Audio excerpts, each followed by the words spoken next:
Barry John scoring a few of the many points of his rugby career. Barry, croeso I Llyfrgell. Diolch. Would you agree, Barry, that rugby is an entertainment? Well, I think it must be an entertainment for the fact that it draws so many people to watch the game. I think lately it's become a far more entertaining game than it was perhaps 10 years ago. The fact that Wales have scored 31 tries in the last, 2.5 seasons, this in itself shows that it must be very entertaining. Yeah, but what I mean really, Barry, is our players, when they're on the field, are they aware that some games are bad? And do they feel, I wonder what the chap standing there in the rain thinks now? Do you try, as players, to make it a better game for the spectator? Well, I don't know so much about thinking about what the spectator thinks. Obviously, they've got their opinions at different times.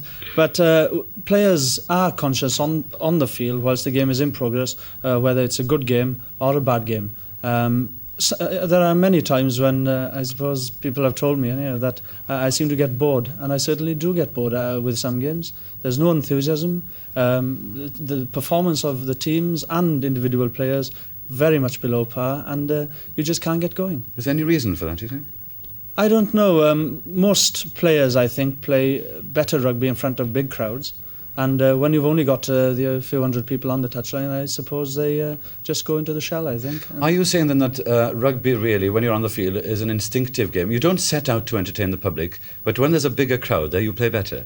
I think this is human nature again. Every player, I think, is an extrovert, and therefore he reacts when you've got 50,000 people. He plays much better in front of 50,000 than, say, 500.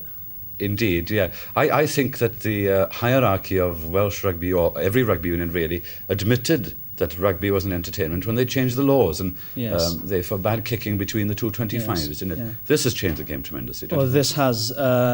This kicking between the 25, it certainly made it a better game, a far more exciting game, and from the player's point of view, you certainly got to be much fitter for it. But I've also seen some very, very poor games in this light, in that when teams are not fit, the poor standard of rugby, this rule has made the game even worse at times. Yes. Now, I'm glad to get you into Llyfrgell Studio. Not only do we both come from the best village in Wales, Kevin Easton, we must get a plug, but also I've got a sort of personal thing about rugby in the last 2 years, and this is that the fact that a penalty counts as much as a try, and I think a try should have 4 points and a penalty 2. How do you feel about this? I agree wholeheartedly with this. The idea of the game, it's a running game. I suppose when I say this, there must be some people sitting back in their chairs saying, well, listen to this. What about the drop goal? What about the drop goal?